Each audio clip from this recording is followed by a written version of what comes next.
So cool. So folks are filing in now, and we'll officially start in about 30 to 60 seconds. This is the awkward part where we sit awkwardly as people come in and see us. So that's always the fun part. I've never done this before for a book presentation, so this is fun. Yes, awesome. Awesome.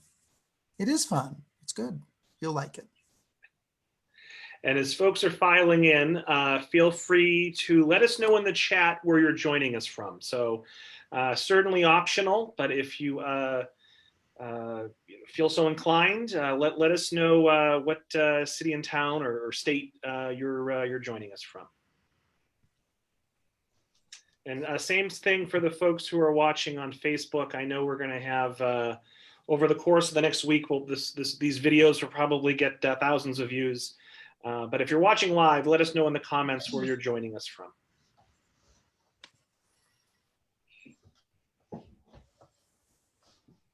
All right, quite a diverse set of locations already. And Eleanor, your fan club president has arrived. Who is that? Tim Kim, or Kim. Tim Kim. Oh, my friend. Okay. All right, excellent. Well, we're about a minute in, so why don't I get started? And I do expect some more folks to trickle in, but out of respect for those that are here on time, we will get moving. So I am going to bore you all with about 3 minutes here of required reading, and then we'll get to the good stuff. So good evening, and thanks for being with us for the next hour to hear from best-selling author Eleanor Herman for a discussion on her new book, Sex with Presidents: The Ins and Outs of Love and Lust in the White House. My name is Robert Hayes. I'm the Community Outreach Librarian and Head of Technical Services at the Tewksbury Public Library. And tonight, behind the scenes, I'm joined by Erin Driscoll, who's the Adult Services Librarian at the Wilmington Memorial Library. I'd like to make a few quick points before introducing tonight's moderator, author Rick Beyer, who will then introduce Eleanor. So first, I'd like to thank everyone behind the scenes for making this event possible. This is a collaboration between 6 North of Boston libraries. I'd like to thank Stephanie from Andover, Lizzie and Sharon from Billerica, Lynn from North Reading, Rebecca from Woburn, and Charlotte, Erin, Emily, and Brad from Wilmington. I'd also like to thank Allison from HarperCollins and Jane from Wellesley Books. Second thing I want to just point out is this event is part of a virtual series of best-selling author visits. Our next author visit is next Saturday, October 3rd at 7 o'clock. We'll be hosting Craig Johnson, who's the author of the Longmire Western Mystery Series, which is the basis for the hit Netflix original series. Craig will be discussing his latest Longmire book called Next to Last Stand, and he'll be doing so in conversation with best-selling author and local TV investigative reporter Hank Philippi Ryan. Oh, Hank. Third, just want folks to be aware that this event is currently being live streamed on the Wilmington Memorial Library's Facebook page. Please give them a like and give the video a like, and feel free to share this video with anyone who you may feel would be interested in it. We've found that thousands of people watch these videos in part or in full on Facebook within a few days of posting.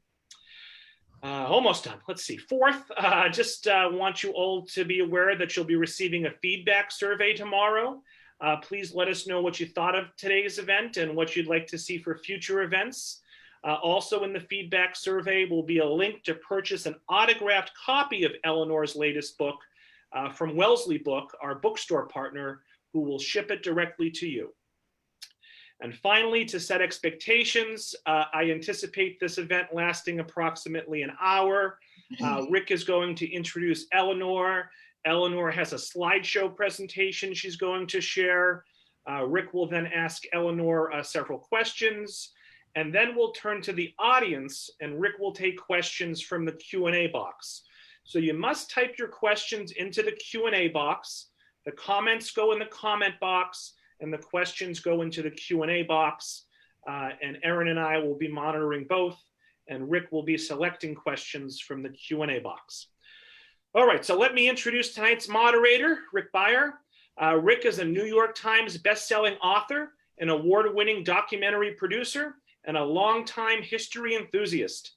His most recent book, Rivals Unto Death, Hamilton and Burr, explores the 3-decade rivalry that led to their infamous duel. His independent documentary, The Ghost Army, premiered on PBS in 2013 and won a CINE Golden Eagle Award. It tells the story of an extraordinary World War II unit that used creativity and illusion to fool the Germans. He also co-authored a best-selling book on the unit that is being developed into a Hollywood film. Rick has produced numerous other documentaries and is the author of the popular Greatest Stories Never Told series of history books. And that is a very abbreviated version of Rick's bio, who perhaps might expand on it just a little.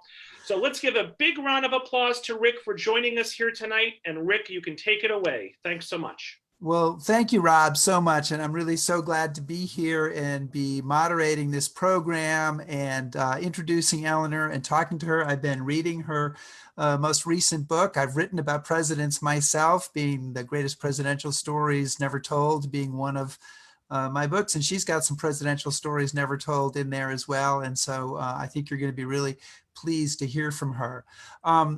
Let me not waste any time, though, and tell you about our guest tonight, Eleanor Herman. She is the New York Times bestselling author of Sex with Kings, Sex with the Queen, and several other works of popular history. She's hosted Lost Worlds for the History Channel, The Madness of Henry VIII for the National Geographic Channel, and 2 seasons of America Fact versus Fiction for the American Heroes Channel. Now, I am told that Eleanor writes in a home office filled with historical artifacts, paintings of dead people, 4 sleeping cats, and a very naughty rescue dog. Is that where you're joining us from, Eleanor? Is the said office? Well, I don't know why the dog is naughty, in what ways the dog is naughty. Perhaps Eleanor will expand on that later on. But her main reason for being here is to talk about her latest book, Sex with Presidents: The Ins and Outs of Love and Lust in the White House. And so Eleanor has been digging into the bedroom secrets of American presidents, and I have to say, come up with some fascinating stuff. And Eleanor, as I said, I've really enjoyed reading your book. I'm looking forward to hearing from you tonight. Ladies and gentlemen, we welcome Eleanor Herman. Thank you so much for the introduction, Rick. And thanks to Robert Hayes and Aaron Driscoll and the library for hosting me at this event. This is really exciting because it's my first Zoom book event. So we'll see how this goes. Normally I'm flying around and I go up to a podium, and here I am still sitting in the same exact chair I have been sitting in since the 13th of March. So I'm going to start off by attempting to share my screen. Aha.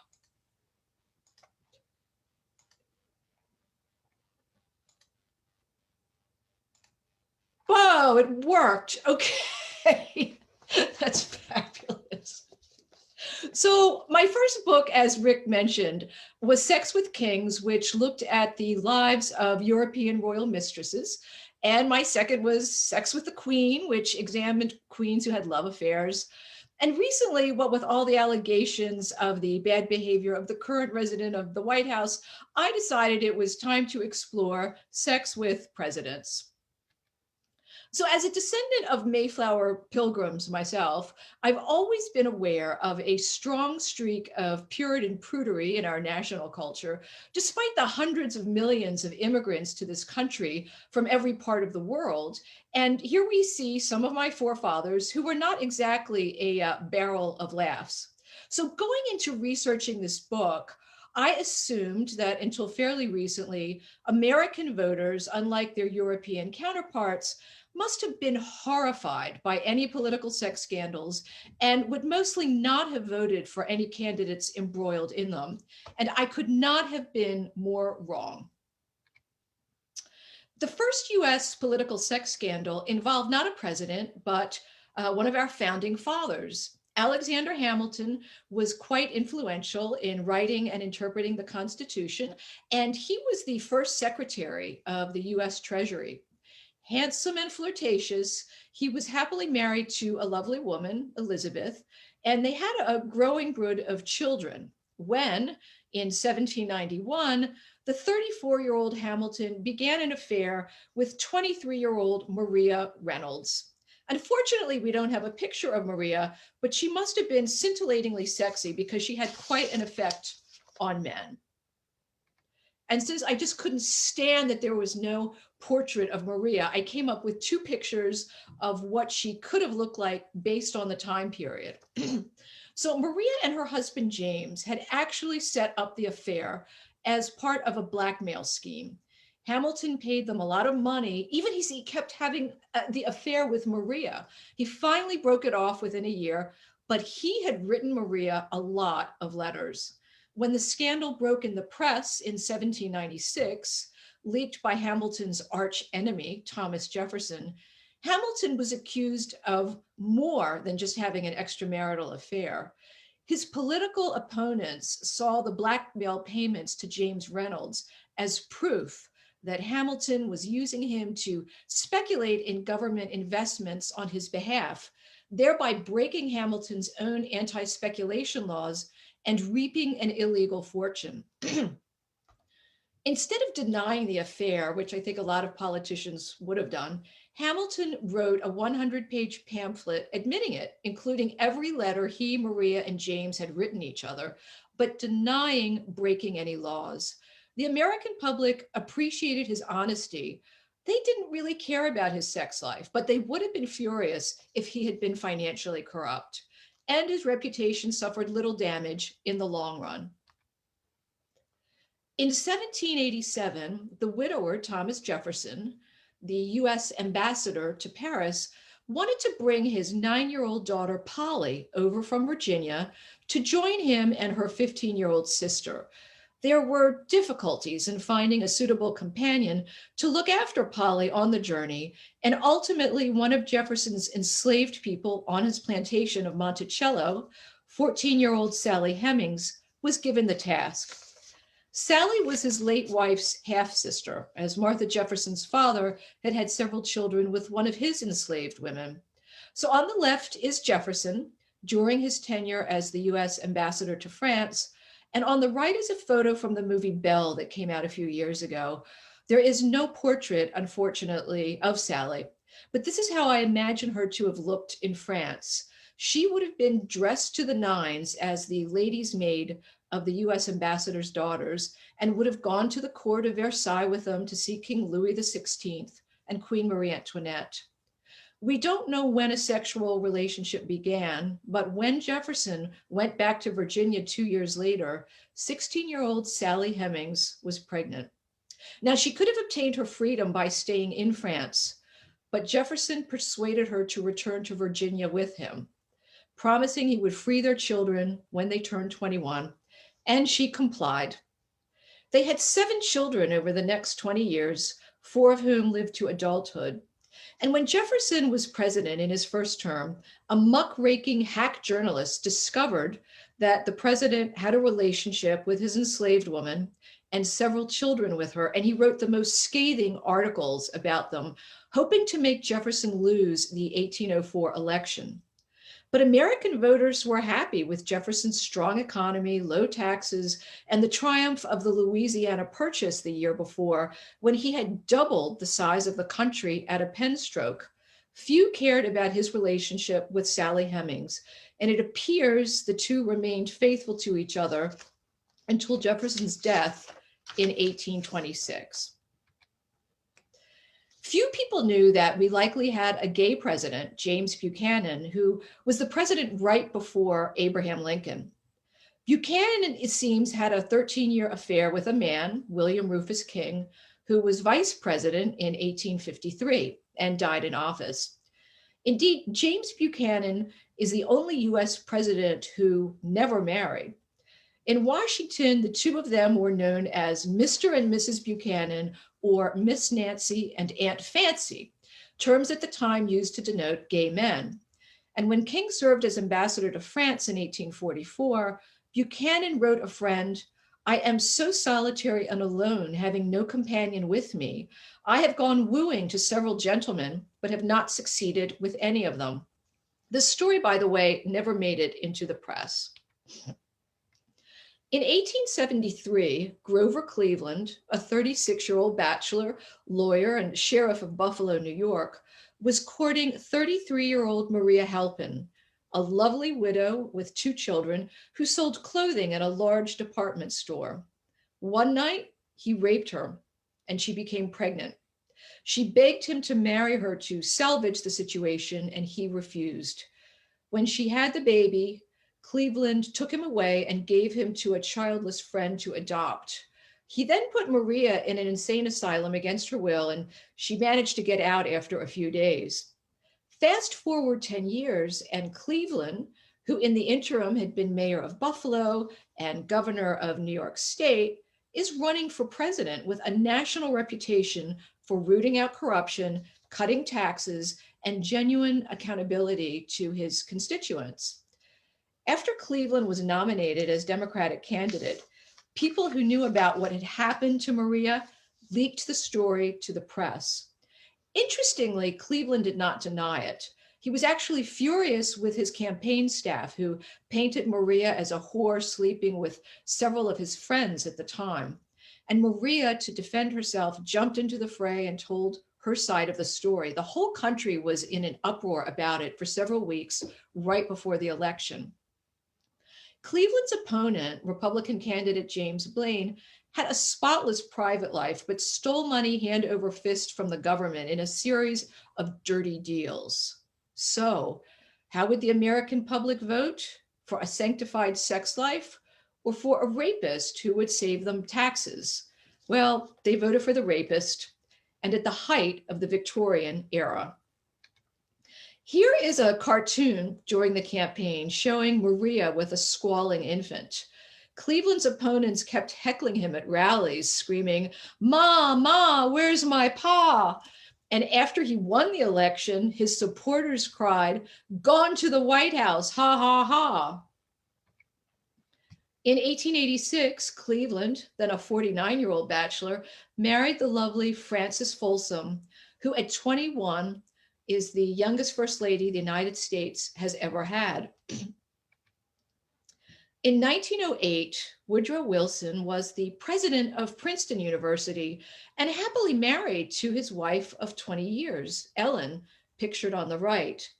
He went to Bermuda for several weeks that winter to reduce his blood pressure, which was sky high due to stress.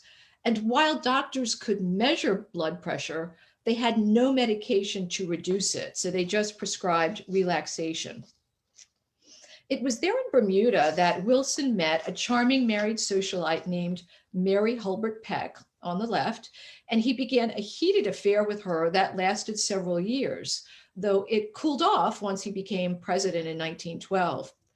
When Ellen Wilson died of kidney disease in 1914, many believed that Wilson would, after a suitable period of mourning, marry Mary, who was by then divorced. But they were wrong. Just a few months after he lost his wife, the grieving president met a Washington, D.C. socialite, the wealthy widow Edith Galt, and he was completely smitten. After a torrid courtship, they married. When Wilson had a series of debilitating strokes in 1919, it was Edith Wilson, who had left school at the age of 14, who was effectively running the country. She would take papers from senators and cabinet officials, go into her husband's darkened sick room, and pretend to get instructions from him, though he was often crying and unable to speak. It was because of her that the 25th Amendment was passed, providing measures to ensure that the vice president becomes acting president if the president is unable to discharge the powers of duties of his office. Warren Harding was quite a ladies' man. There was something about him, photographs just don't do it justice, that turned otherwise normal women into howling cats in heat. Widows, teenagers, socialites, actresses, respectable married women followed him around, begging to bed him, and he usually complied. This drove his long-suffering wife, Florence, mad with jealousy. My favorite story is the one where Florence, told by her Secret Service agent that Warren was having sex with a girl in the Oval Office, went banging on the door, but was prevented from entering by one of Warren's Secret Service agents. And by the time she did enter, the girl had been spirited away, and Harding was sitting innocently at his desk perusing some papers. Harding was unwise enough to write his lovers 50-page pornographic letters, which many of them sold back to the Republican National Committee when he became the Republican candidate in 1920. And Harding, who was a kind-hearted, financially honest soul, felt that he had to repay these donors after he won the election by giving them cabinet positions. Unfortunately, they robbed the country blind, and most of the scandal came out after his sudden death in 1923 from heart failure. But the scandals ruined his legacy. Something else tarnished Warren Harding's reputation. He had had an affair with a young woman named Nan Britton, who had a daughter she claimed was his. After Harding's death, Nan didn't have the money to support her daughter, and she asked the Harding family for support. They turned her down and said it was not Harding's daughter. So Nan wrote the first presidential sex scandal tell-all, a book called The President's Daughter, and she made a fortune. And in 2015, a DNA test of Nan's grandson and Harding's great-nephew proved the child had been the president's after all. In 1905, 23-year-old Franklin Roosevelt married a distant cousin, 21-year-old Eleanor Roosevelt, against his mother's wishes. He loved Eleanor for her seriousness, her kindness, and intelligence, while all the other debutantes he found flighty and flirtatious. But alas, the bride and groom were ill-suited. Franklin loved sex, and he loved feminine, soothing women who had a great sense of humor. Turns out Eleanor hated sex, had almost no sense of humor, hectored him constantly, and seemed to grow less feminine as time wore on. In 1916, Franklin began an affair with Eleanor's social secretary, Lucy Mercer. And here she is on the left at about the time the affair began, and on the right about 20 years later. Lucy was everything Franklin wanted in a woman: smiling, soothing, laughing, and very feminine. When Eleanor found out about the affair in 1918, she demanded a divorce, and Franklin eagerly agreed. He wanted to marry Lucy, the love of his life. But his mother, who held the purse strings and paid all of Franklin's bills, announced she would cut him off without a dime. So Franklin and Eleanor stayed together, but never more as man and wife. Lucy married an extremely wealthy older man, but she never entirely gave up Franklin. Behind Eleanor's back, the two continued to see each other, and they never fell out of love. In fact, Lucy was with Franklin in April 1945 when he had his fatal stroke. But Franklin had another long-term mistress, Missy LeHand, his secretary of 20 years. Efficient, charming, feminine, she lived in the White House and was seen wafting in and out of the president's bedroom at all hours. To take dictation, she said, though servants reported seeing her in her nightgown with no steno pad in hand. Eleanor Roosevelt, too, was not without consolation. Just as she became First Lady in 1933, she began an affair with a journalist named Lorena Hickok, known as Hick, a star reporter for the Associated Press.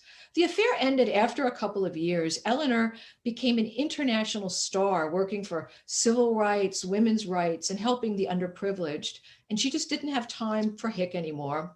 Though she took care of Hick, who later suffered from diabetes and went blind until her dying day. In 1942, General Dwight Eisenhower was working in London on an invasion of Nazi-occupied Europe. In England, all of the street signs had been taken down so that if the Germans landed, they would be totally confused as to where to go. So the top American military brass had to use local drivers who knew every street in London and for miles around by heart. Eisenhower, as luck would have it, was assigned a beautiful, vibrant 33-year-old driver named Kay Summersby. And while waiting to drive him around, she started helping in his office and soon became his top aide.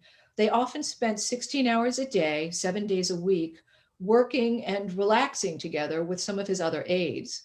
And when her fiancé stepped on a landmine in North Africa, Eisenhower and Kay Summersby realized they had actually been in love a long time. He talked about leaving his wife, Mamie, shown here, and marrying Kay, and about having a child with her. But on the 2 occasions they tried to have sex, according to Kay, he just couldn't do it. And soon after the second time, after the war had been won, he was sent back to Washington and called his entire staff to join him at the Pentagon, except for Kay, and it broke her heart.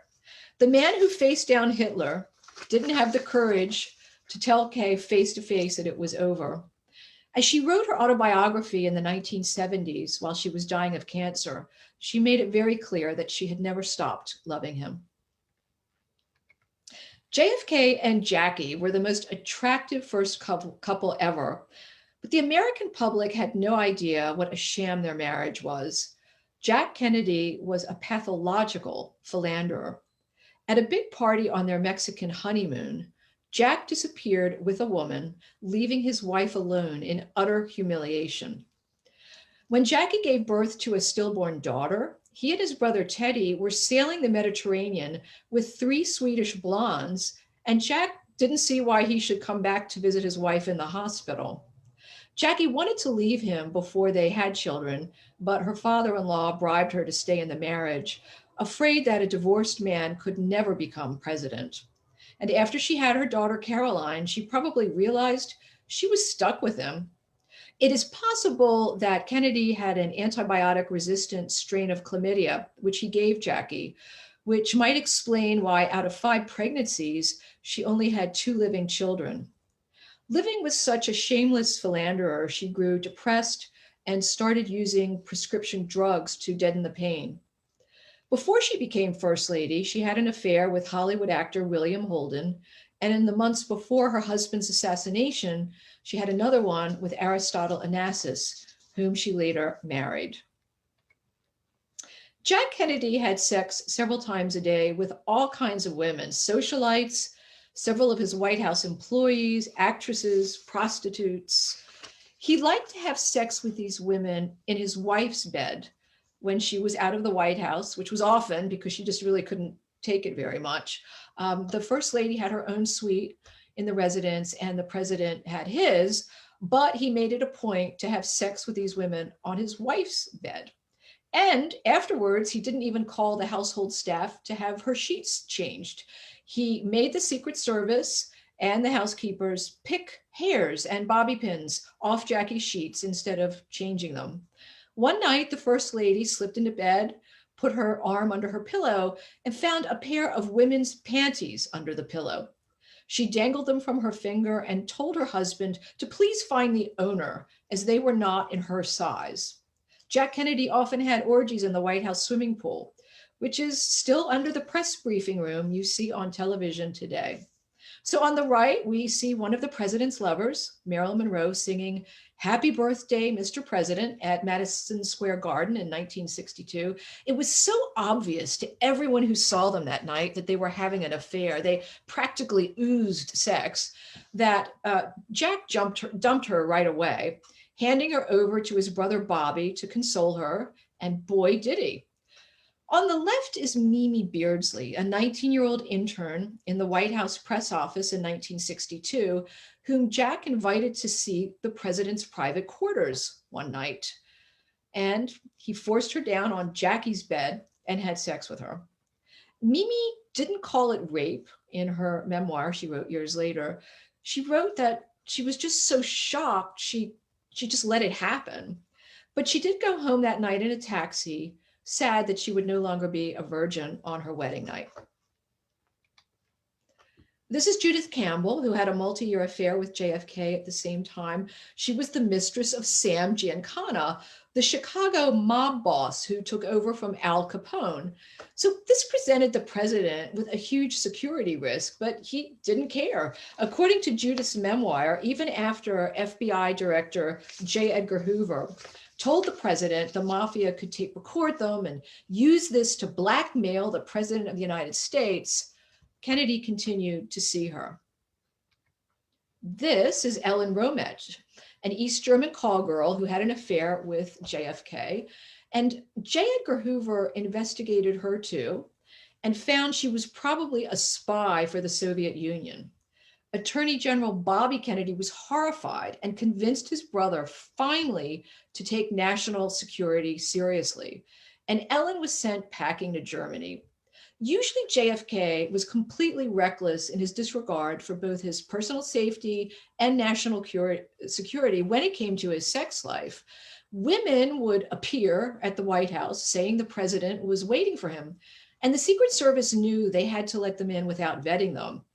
The president was in no mood to wait, apparently, and any one of them could have killed the president, especially as they often prepared food in the private kitchen of the residence after sex, and there were so many knives lying around.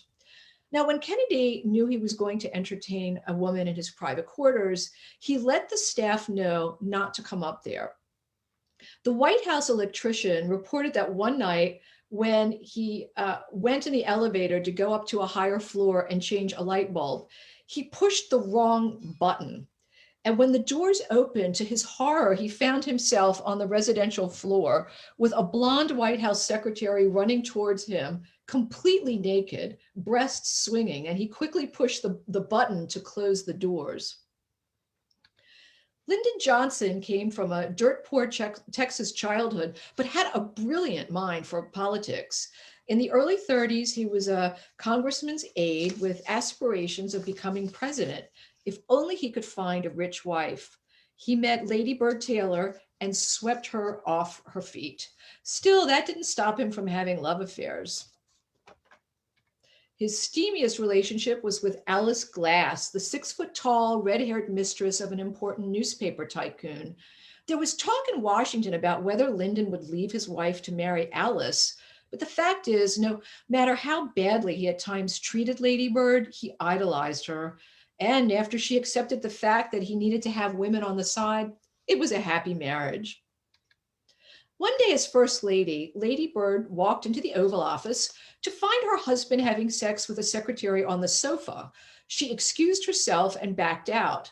Lyndon was so furious, he had a buzzer system installed so that when Lady Bird came toward the Oval Office, the Secret Service would buzz him and he would have time to pull his pants up and sit back down at his desk examining papers. So in the first few slides, I discussed the muckraking journalism that attacked Alexander Hamilton, Thomas Jefferson, and Grover Cleveland for their sexual indiscretions. But that kind of media stopped right around 1900. Journalism, which had been seen as a rather sordid trade, became a respected profession. The National Press Club was formed with a code of journalistic ethics, and gentlemen didn't write about other gentlemen's love affairs. Though political journalists knew all about Woodrow Wilson's Mrs. Peck and Warren Harding's hundreds of girlfriends and Franklin Roosevelt's Lucy Mercer and Missy LeHand and JFK's affairs with Marilyn Monroe and countless others, they never reported it. Then a few things happened. The Vietnam War and Lyndon Johnson's lies about it tarnished the reputation of the presidency.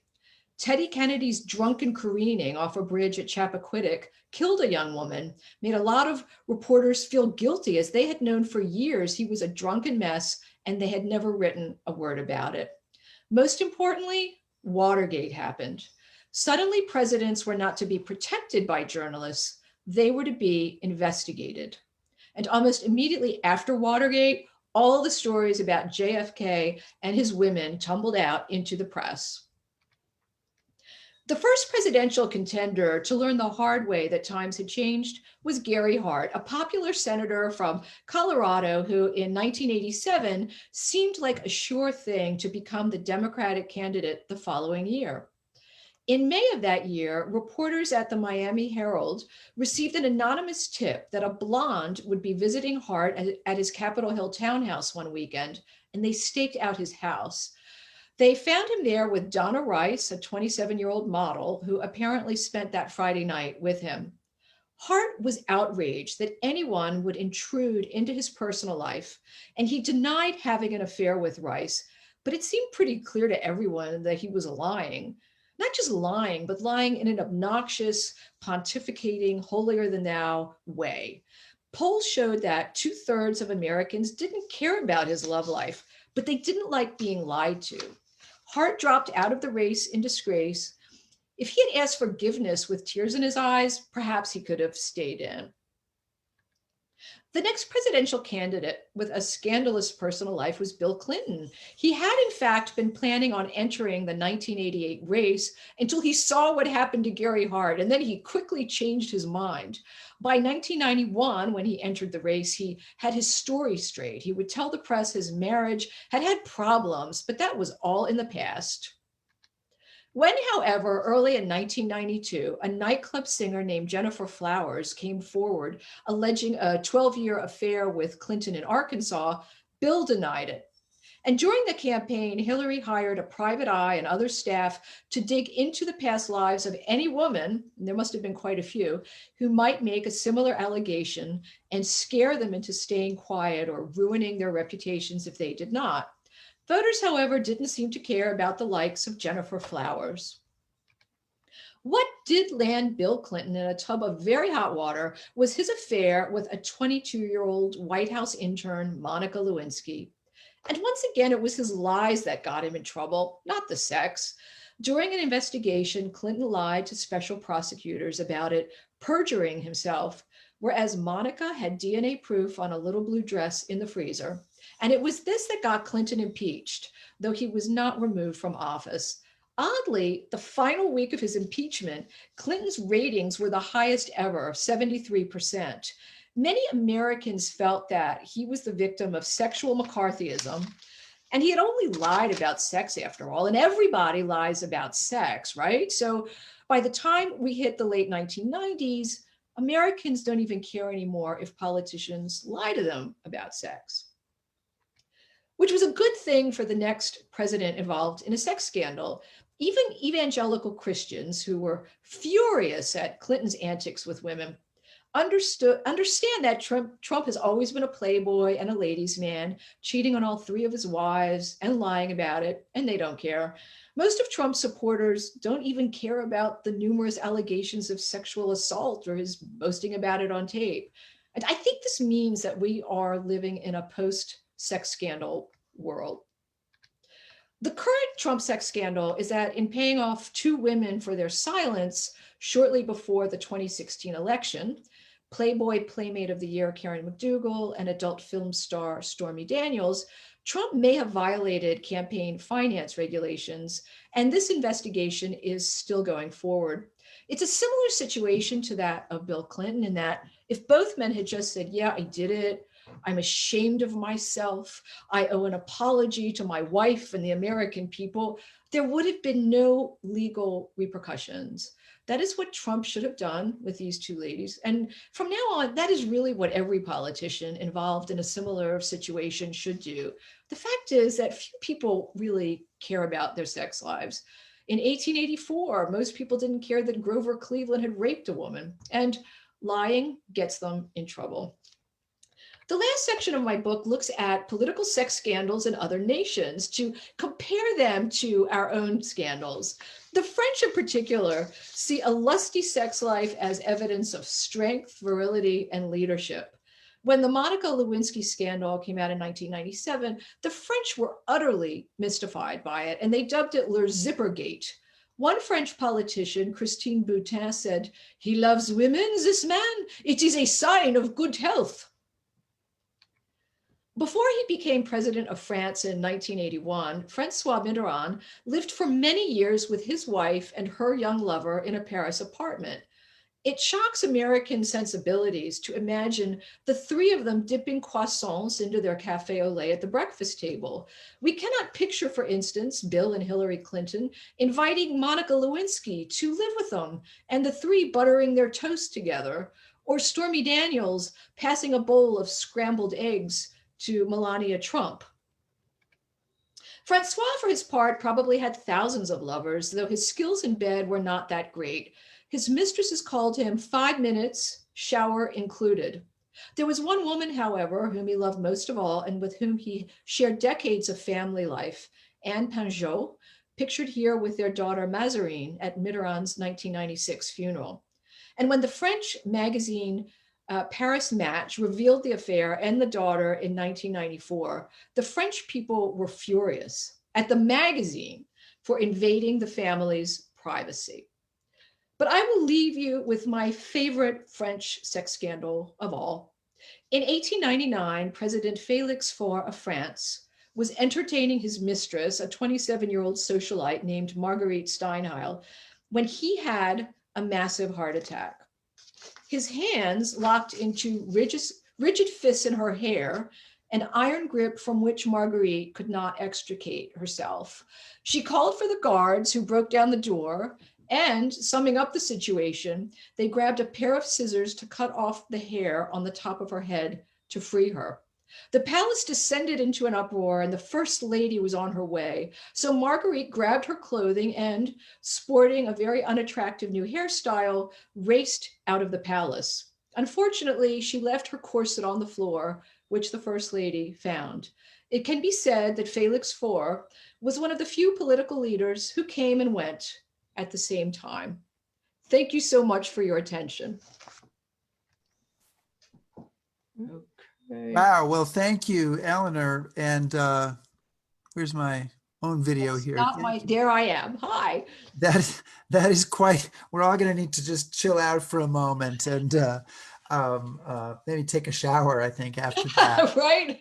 How do you think I felt writing all this? Well, I wanted to ask you, so you of course have, I mean, any question I ask is so loaded with double entendre that I'll either apologize or take credit for them before I even begin. But you've already, had a lot of sex there in your earlier books, Sex with Kings, Sex with the Queen. Now you go through 250 years of American history, sex with presidents. You must be getting a little jaded by now, but is there anything that in your presidential inquiries that truly surprised you or shocked you or outraged you or irritated you kind of beyond the norm?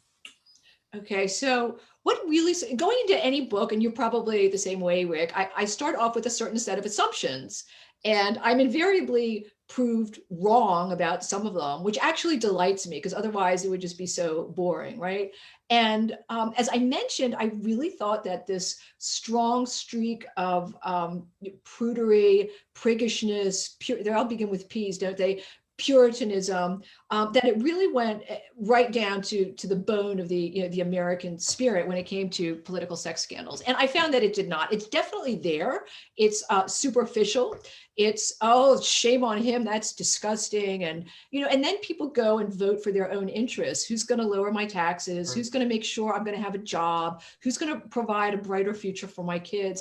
That's really it. And you could just, it's always been there since the beginning. But I think in recent decades, it's just like nobody even pretends to care about it anymore. Well, except in a kind of a, sort of a salacious, interested kind of way. And is that more Americans that have that kind of care? I mean, you alluded to that in your final chapter there and in your final bit of your talk, but are we the only ones who kind of go, oh my God, what the president is doing, that's shocking or that's upsetting? Or is everybody else, the entire rest of the world, not paying attention? Oh no, human nature being the way it is, I think everybody loves to read about this stuff. And, but the French would read about it with a cigarette in one hand, a coffee in the other, and they would just kind of smile and wink at each other, right? So they wouldn't express the outrage, but I think they would read it just as eagerly as we would. Do you think that the men who seek to become president, and we are talking about all men here in your Oh, book, yes. are more likely to be kind of thrill-seeking, risky sex, adventure, pursuit people than just a run-of-the-mill guy? And if so, why? Well, my personal opinion is that um, anyone who runs for president of this country is probably sort of crazy to begin with. I mean, what normal person would want to do that? And I think it attracts a certain type of man who has a great deal of ego. I mean, you'd have to, right? And narcissism. And then when they obtain such great power, there's something that kicks in called hubris syndrome. It's a psychological disorder that was just discovered like 10 years ago, that it only starts when you have great power, and then it fades when your power is taken away from you. So I think in many cases, people really, they don't listen to anybody. They think they're, God's appointed on earth to do whatever they want. And I think that risky sex is part of it. It gives them a thrill that they can get away with whatever they want.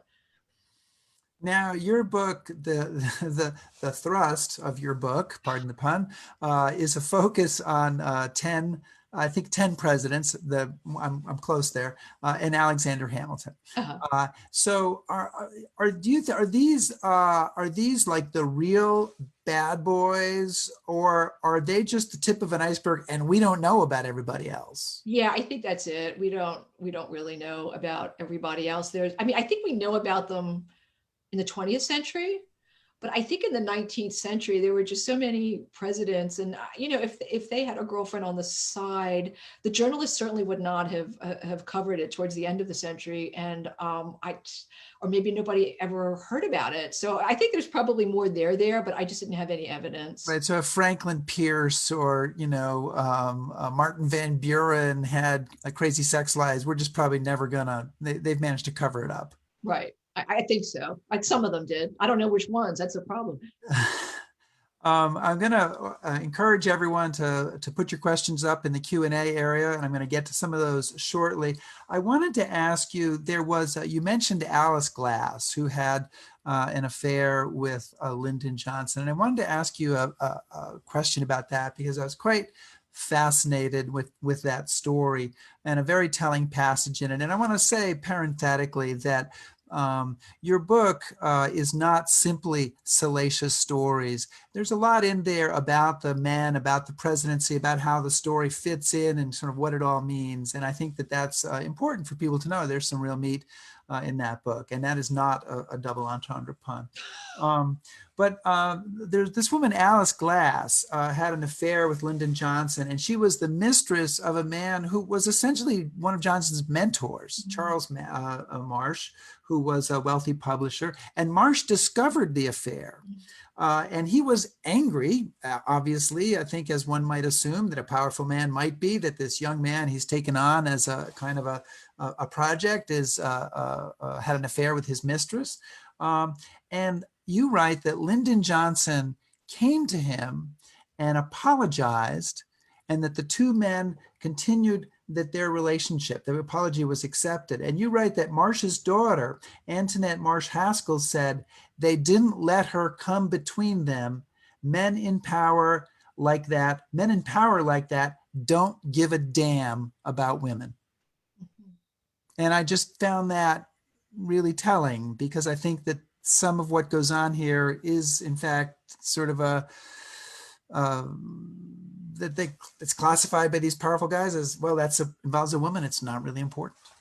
In my book, there are all kinds of stories, like the tragedy of 19-year-old Mimi Beardsley, who lost her virginity, and JFK, I could have punched the guy. I mean, it was just disgusting. It was just gross. He would have sex in a room with his two brothers and three women, and then they would split.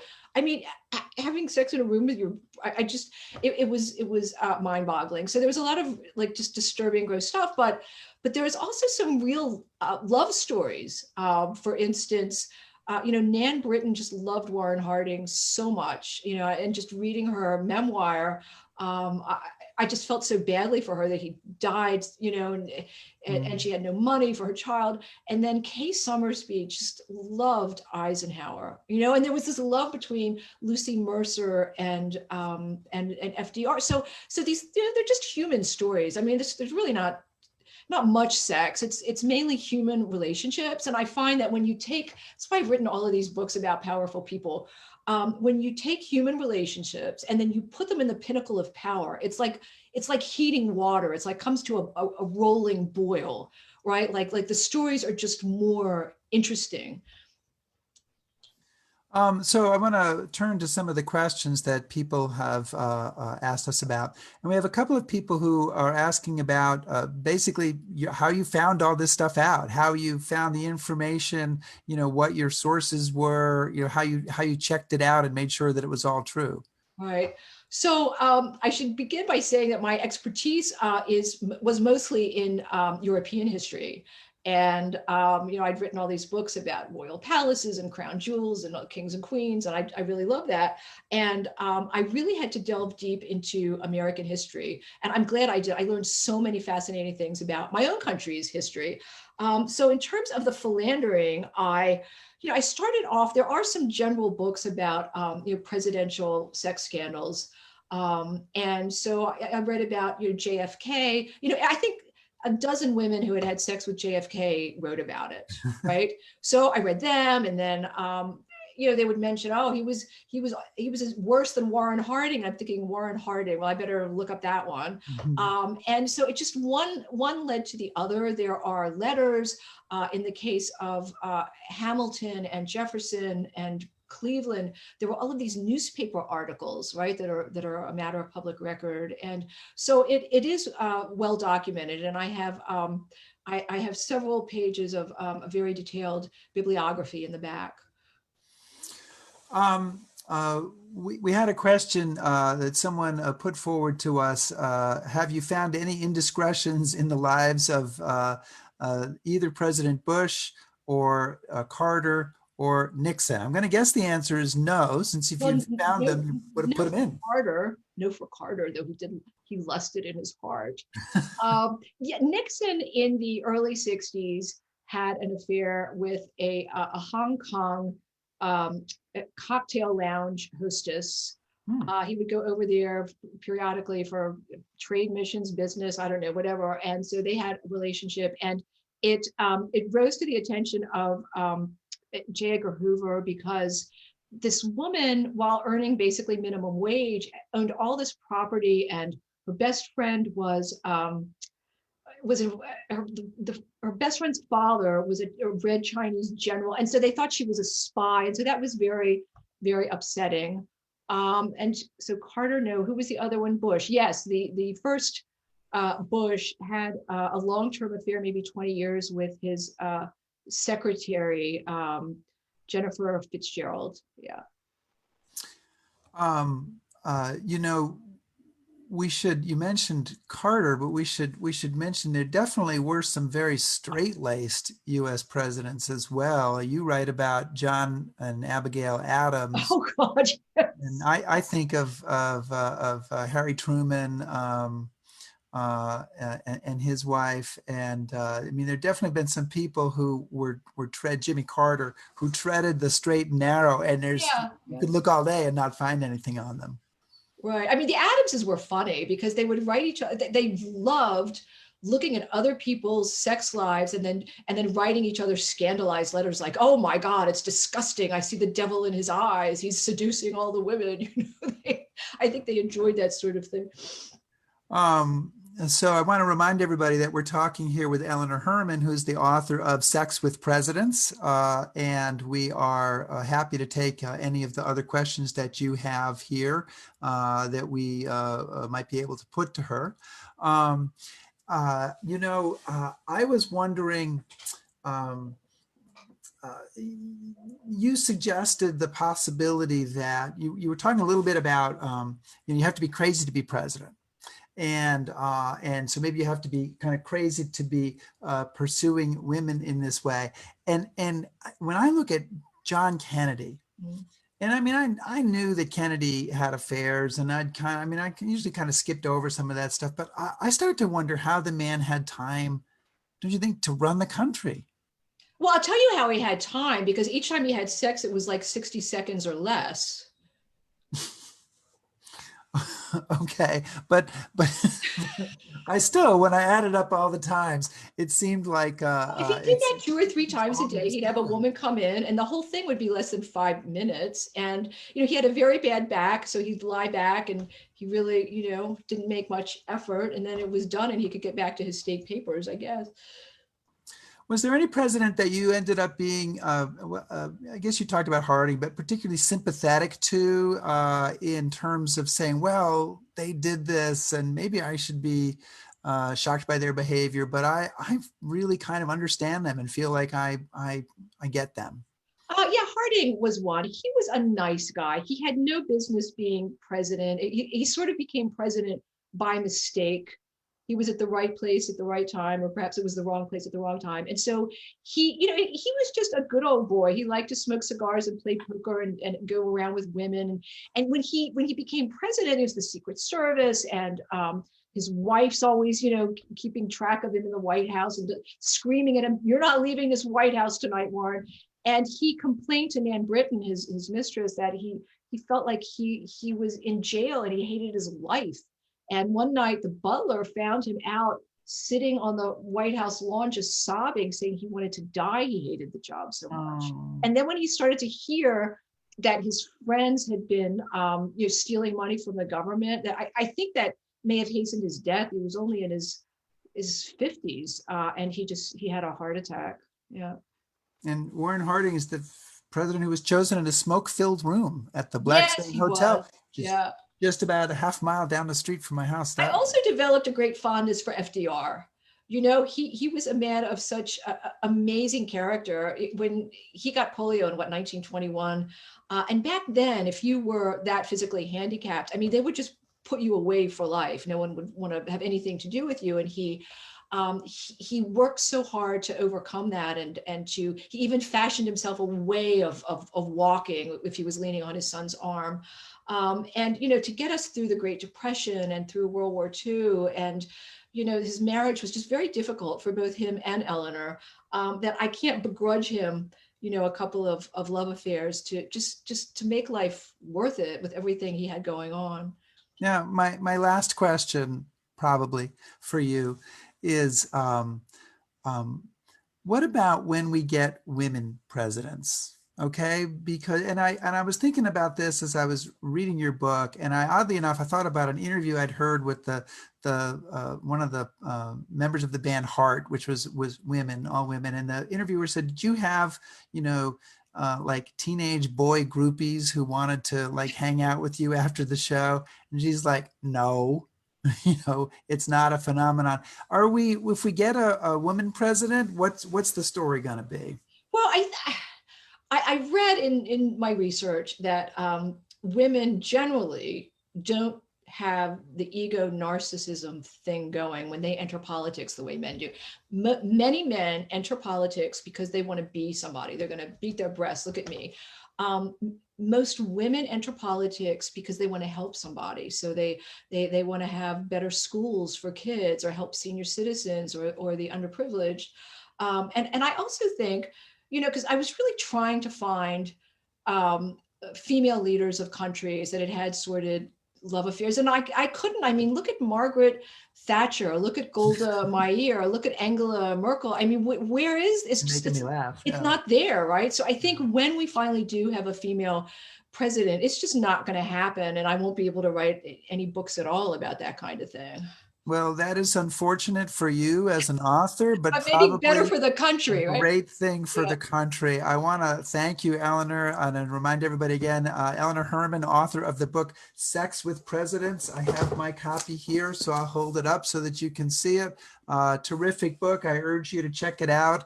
The library has a deal where you can buy one that's autographed, and of course you can find it in all places where books are sold. Eleanor, great job today. Thank you so much for joining us for this presentation.